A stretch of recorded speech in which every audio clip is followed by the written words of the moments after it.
Hi traders, welcome back to market verse. Nifty, bank Nifty, Sensex എന്നീ ഇൻഡെക്സുകളുടെ daily അനാലിസിസിലേക്ക് ഏവർക്കും സ്വാഗതം. പതിവ് പോലെ ഇന്നും നിഫ്റ്റി എങ്ങനെ ട്രേഡ് ചെയ്യാൻ കഴിഞ്ഞു എന്ന് പരിശോധിക്കാം. ആദ്യം ഇന്നലെ 24/2/2025 തിങ്കളാഴ്ച 22,548 എന്ന ലെവലിൽ ക്ലോസ് ചെയ്തിരുന്ന നിഫ്റ്റി ഇന്ന് ഓപ്പൺ ആയത് 22,516 എന്ന ലെവലിലാണ്. അതായത് ഒരു 32 പോയിന്റ് ഗ്യാപ് ഡൗൺ ആയിട്ട് ചാർട്ട് പ്രകാരം നോക്കുമ്പോൾ അത്രയും പോയിന്റ് ഗ്യാപ് ഡൗൺ ആയിട്ടാണ് ഓപ്പൺ ആയത്. ഇന്ന് നൽകിയ ഉയരവും ലോയും പരിശോധിക്കുമ്പോൾ നമുക്കറിയാം ഇന്ന് ആകെ ലഭിച്ച മൂവ്മെന്റ് എന്ന് പറയുന്നത് കേവലം 112 പോയിന്റിൻ്റെത് മാത്രമാണ്. ഇവിടെ ഒരു ഫ്ലാറ്റ് ഓപ്പണിംഗ് നൽകിയതിനു ശേഷം ചെറിയ ടൈം ഫ്രെയിമിലെ ക്യാൻപറിനോൾ സെല്ലിംഗ് ഡയറക്ഷൻ നൽകിയാൽ ലഭിക്കണം എന്ന് പറഞ്ഞിരുന്ന ടാർഗറ്റ്, പ്രധാന ടാർഗറ്റ് ഏതാണോ അതിന് താഴെയാണ് ഓപ്പൺ ആയെങ്കിൽ പോലും ഇവിടെ നോക്കൂ, ആ ഓപ്പൺ ആയ അതേ പോയിന്റിൽ നിന്നും വളരെ പെട്ടെന്ന് അപ്വേർഡ് മൂവ് ചെയ്യുകയാണ് ആദ്യത്തെ 1 മിനിറ്റിൽ തന്നെ സംഭവിച്ചത്. എന്നാൽ വളരെ പെട്ടെന്ന് സെല്ലേഴ്സ് ആക്റ്റീവായി ഇവിടെ പ്രോഫിറ്റ് എടുത്തു.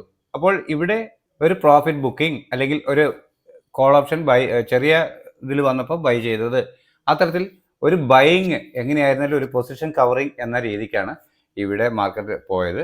എന്നാൽ ഈ ലെവലിലോട്ട് എത്തിയപ്പോൾ അപ്പോൾ തന്നെ സെല്ലേഴ്സ് ആക്റ്റീവായി കൃത്യമായും ഒരു സെല്ലിംഗ് ഡയറക്ഷൻ നൽകി. എന്നാൽ ഡേയ്സ് ലോ ബ്രേക്ക് ചെയ്ത് താഴോട്ട് ക്ലോസ് ചെയ്തിരുന്നില്ല. ഇവിടെ ഓപ്പൺ ആയെങ്കിൽ പോലും വളരെ പെട്ടെന്നായിരുന്നു മൂവ് ചെയ്തിരുന്നത്.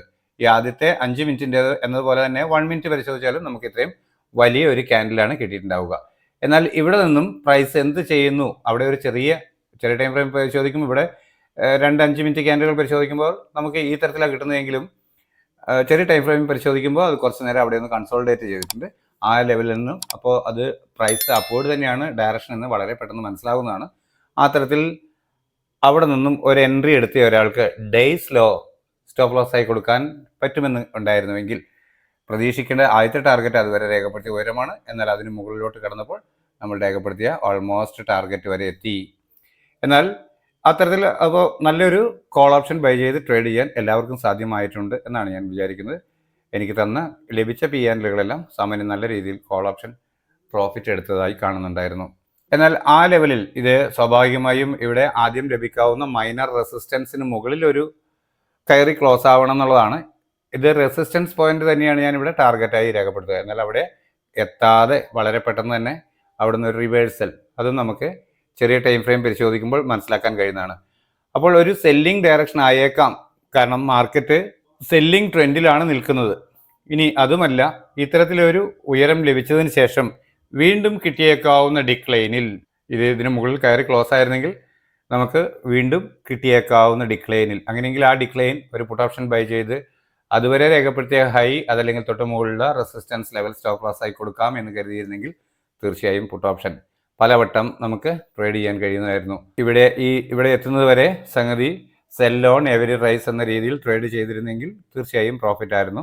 കൃത്യമായി നമ്മൾ രേഖപ്പെടുത്തിയിരുന്ന സപ്പോർട്ടിൽ വന്ന് ഇത്രയും നല്ലൊരു മൂവ്മെൻറ്റ് തന്നതായതുകൊണ്ട് തന്നെ വീണ്ടും പ്രൈസ് അപ്വേർഡ് ശ്രമിച്ചിരുന്നു. ഇവിടെയും പ്രൈസ് റിവേഴ്സ് ആകുന്നത് കൃത്യമായി ശ്രദ്ധിക്കുന്നവർക്കും നന്നായി പ്രൈസ് ആക്ഷൻ ട്രേഡ് ചെയ്യാൻ അറിയാവുന്നവർക്കും മനസ്സിലാവേണ്ടതാണ്.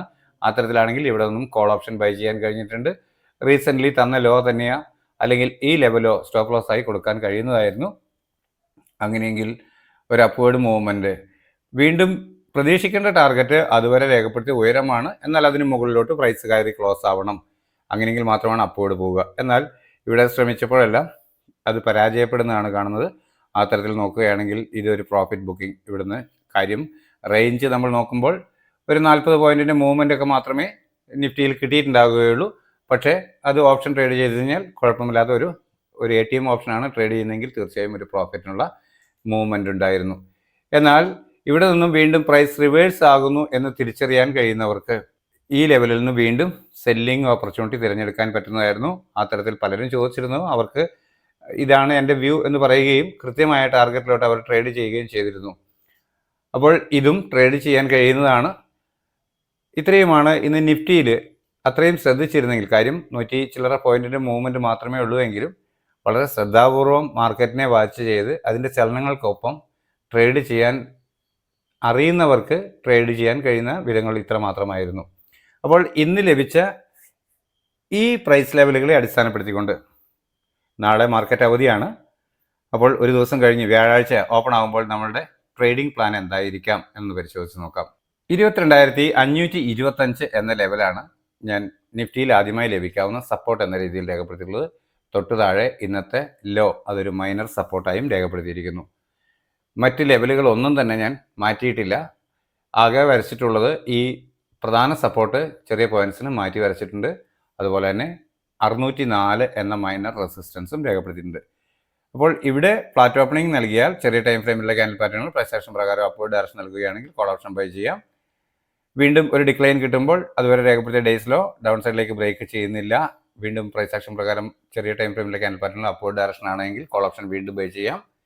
ഡേയ്സിലോ അപ്പോൾ സ്ട്രിക്റ്റ് ആയ സ്റ്റോപ്പ് ലോസ് ആയി കണക്കാക്കണം. പ്രതീക്ഷിക്കേണ്ട ടാർഗറ്റ് അതുവരെ രേഖപ്പെടുത്തിയ ഉയരമാണ്. എന്നാൽ അതിന് മുകളിലോട്ട് സഞ്ചരിക്കുകയാണെങ്കിൽ പതിയെ ഈ ലെവലുകൾക്കൊക്കെ മുകളിലോട്ട് കടന്നാൽ പ്രൈസ് അപ്വേർഡ് പോയേക്കാം എന്നാണ് കണക്കാക്കേണ്ടത്. അങ്ങനെയെങ്കിൽ ബൈ ഓൺ ഡിപ്പ് എന്ന സ്ട്രാറ്റജി പുതിയ ട്രെയിലിംഗ് സ്റ്റോപ്പ് ലോസുകൾ കണ്ടെത്തി സ്റ്റോപ്പ് ലോസ് ആയി കരുതി അവയെ ഉപയോഗിച്ചുകൊണ്ട് ചെയ്യാവുന്നതാണ്. എന്നാൽ ഫ്ലാറ്റ് ഓപ്പണിങ്ങിന് ശേഷം ചെറിയ ടൈം ഫ്രെയിമിലെ ക്യാൻഡിൽ പാറ്റേണുകൾ സെല്ലിംഗ് ഡയറക്ഷന് നൽകുകയാണ് ചെയ്യുന്നതെങ്കിൽ അതുവരെ രേഖപ്പെടുത്തിയ ഡേയ്സ് ആയി അതല്ലെങ്കിൽ തൊട്ട് മുകളിലുള്ള ഒരു റെസിസ്റ്റൻസ് ലെവൽ സ്റ്റോപ്പ് ലോസ് ആയി കണക്കാക്കി ഡൗൺ സൈഡിലേക്ക് ട്രേഡ് ചെയ്യാം. അത് ലഭിക്കേണ്ടത് തീർച്ചയായും ഇന്നത്തെ ലോയ്ക്ക് താഴെ ഒരു 5 മിനിറ്റ് 15 മിനിറ്റ് ക്യാൻഡിൽ ക്ലോസ് ആവുക എന്നത് തന്നെയാണ്. ആ തരത്തിലൊരു ക്ലോസിംഗ് ലഭിച്ചാൽ മാത്രം വീണ്ടും ഒരു അപ്പ് മൂവ് കിട്ടുമ്പോൾ അതുവരെ രേഖപ്പെടുത്തിയ ഡേയ്സ് ഹൈ അപ്പർ സൈഡിലേക്ക് ബ്രേക്ക് ചെയ്യാതിരിക്കുകയും ചെറിയ ടൈം ഫ്രെയിമിലുള്ള ക്യാൻഡിൽ പാറ്റേണുകൾ സെല്ലിംഗ് ഡയറക്ഷൻ നൽകുകയും ചെയ്താൽ വീണ്ടും പുട്ട് ഓപ്ഷൻ ബൈ ചെയ്യാൻ കഴിയും. ഡേയ്സ് ഹൈ അപ്പോൾ സ്ട്രിക്റ്റ് ആയ സ്റ്റോപ്പ് ലോസ് ആയി കണക്കാക്കണം. പ്രതീക്ഷിക്കുന്ന ടാർഗറ്റ് അതുവരെ രേഖപ്പെടുത്തിയ ലോയാണ്. എന്നാൽ അതിന് താഴോട്ട് പ്രൈസ് ക്ലോസ് ആവുകയാണെങ്കിൽ പ്രൈസ് വീണ്ടും ഡിക്ലൈൻ ആയേക്കാം, മാർക്കറ്റ് ഡൗൺ ആയേക്കാം എന്നാണ് കണക്കാക്കുന്നത്. അങ്ങനെയെങ്കിൽ ലഭിക്കാവുന്ന ടാർഗറ്റുകളാണ് ഇവിടെ രേഖപ്പെടുത്തി കാണുന്നവ. അവയെല്ലാം കഴിഞ്ഞ ദിവസം നമ്മൾ രേഖപ്പെടുത്തിയവ തന്നെയാണ്. ആ ലെവലുകളൊന്നും ഞാൻ മാറ്റിയിട്ടില്ല. 48,581 എന്ന ലെവലാണ് ബാങ്ക് നിഫ്റ്റിയിൽ ആദ്യമായി ലഭിക്കാവുന്ന സപ്പോർട്ട് എന്ന രീതിയിൽ രേഖപ്പെടുത്തിയിട്ടുള്ളത്. തൊട്ട് താഴെ 511 എന്ന ലെവലിൽ മൈനർ സപ്പോർട്ടും രേഖപ്പെടുത്തിയിരിക്കുന്നു. കഴിഞ്ഞ ദിവസം രേഖപ്പെടുത്തിയ 48,860 എന്ന ലെവൽ തന്നെയാണ് ഇന്ന് ടെസ്റ്റ് ചെയ്തിരുന്നു കൃത്യമായിട്ടും. എന്നാൽ അതിനുശേഷം അതിന് മുകളിലോട്ട് പ്രൈസ് ക്ലോസ് ആയിട്ടില്ല. അതുകൊണ്ട് ഞാൻ ആ ലെവൽ തന്നെ ഡേയ്സ് ഹൈ തന്നെയാണ് ആദ്യമായി ലഭിക്കാവുന്ന റെസിസ്റ്റൻസ്. അതിന് ആ ലെവലുകൾക്കും മാറ്റം വരുത്തുന്നില്ല. അപ്പോൾ ഇവിടെ ഒരു ഫ്ലാറ്റ് ഓപ്പണിംഗ് നൽകിയതിനു ശേഷം ചെറിയ ടൈം ഫ്രെയിമിലെ ക്യാൻഡിൽ പാറ്റേണുകൾ പ്രൈസ് ആക്ഷൻ പ്രകാരം അപ്വേർഡ് ഡയറക്ഷൻ നൽകുന്നുവെന്ന് ഫീൽ ചെയ്താൽ അതുവരെ രേഖപ്പെടുത്തിയ ഡേയ്സിലോ അതല്ലെങ്കിൽ തൊട്ട് താഴെയുള്ള സപ്പോർട്ട് ലെവൽ സ്റ്റോപ്പ് ലോസ് ആയി കണക്കാക്കിക്കൊണ്ട് അപ്വേർഡ് ഡയറക്ഷൻ ട്രേഡ് ചെയ്യാം. ആദ്യം ലഭിക്കേണ്ട ടാർഗറ്റ് ഈ ലെവൽ തന്നെയാണ്. ആ ലെവലിന് മുകളിൽ ഒരു 5 മിനിറ്റ് 15 മിനിറ്റ് ക്യാൻഡിൽ ക്ലോസ് ആവുന്നു എന്ന് വന്നാൽ പ്രൈസ് അപ്വേർഡ് ഡയറക്ഷനിൽ സഞ്ചരിച്ചേക്കാം എന്നാണ് പ്രതീക്ഷിക്കുന്നത്. എന്നാൽ ഫ്ലാറ്റ് ഓപ്പണിങ്ങിന് ശേഷം ചെറിയ ടൈം ഫ്രെയിമിലെ ക്യാൻഡിൽ പാറ്റേണുകൾ സെല്ലിംഗ് ഡയറക്ഷൻ നൽകുന്നു എന്ന് വന്നു കഴിഞ്ഞാൽ അതുവരെ രേഖപ്പെടുത്തിയ ഡേയ്സ് ഹൈ അതല്ലെങ്കിൽ തൊട്ട് മുകളിലുള്ള ഒരു റെസിസ്റ്റൻസ് ലെവൽ സ്റ്റോപ്പ് ലോസ് ആയി കണക്കാക്കിക്കൊണ്ട് ഡൗൺ സൈഡിലേക്ക് ട്രേഡ് ചെയ്യാം. ആദ്യം ലഭിക്കേണ്ട ടാർഗറ്റ് ഈ ലെവലിന് താഴെ 48,368 എന്ന ലെവലിന് താഴെ ഒരു 15 മിനിറ്റ് ക്യാൻഡിൽ ക്ലോസ് ആവുക എന്നതാണ് വേണ്ടത്. അത്തരത്തിലൊരു ക്ലോസിംഗ് ലഭിച്ചാൽ വീണ്ടും ഒരു അപ്പ് മൂവ് കിട്ടുമ്പോൾ അതുവരെ രേഖപ്പെടുത്തിയ ഡേയ്സ് ഹൈ അപ്പർ സൈഡിലേക്ക് ബ്രേക്ക് ചെയ്യാതിരിക്കുകയും ചെറിയ ടൈം ഫ്രെയിമിലുള്ള ക്യാൻഡിൽ പാറ്റേണുകൾ സെല്ലിംഗ് ഡയറക്ഷൻ നൽകുകയും ചെയ്താൽ വീണ്ടും പുട്ട് ഓപ്ഷൻ ബൈ ചെയ്യാൻ കഴിയും. ഡേയ്സ് ഹൈ ആയിരിക്കും അപ്പോഴത്തെ സ്ട്രിക്റ്റ് ആയ സ്റ്റോപ്പ് ലോസ്.